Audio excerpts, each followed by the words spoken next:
જય શ્રી કૃષ્ણ। આજે આપણે શ્રી બાલાજીમાં આવ્યો છે 60 માણસની રસોઈનો ઓર્ડર, જેમાં આપણે આપવાનું છે દાળ ભાત શાક રોટલી, મિક્સ શાક છે। બધું બતાવું તમને।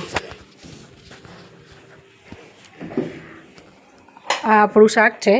આની અંદર છે રીંગણા, બટેકા, વટાણા, ફુલાવર, કોબીજ એ રીતનું બધું શાક બનાવ્યું છે। પછી આ છે ખટ્ટી મીઠી દાળ, આ ભાત છે, આ રોટલી છે, બીજી રોટલી સામે બને છે ગરમા ગરમ। આ આપણે ઓર્ડર 12:30 આપવાનો છે। તો આવી જ રીતે તમારા ઘરે કોઈ બી પ્રસંગ હોય અને રસોઈની જરૂર પડે તો ચોક્કસ એક વખત શ્રી બાલાજીને યાદ કરો। સ્ક્રીન ઉપર નંબર આપું છું, એમાં કોન્ટેક કરજો। જય શ્રી કૃષ્ણ।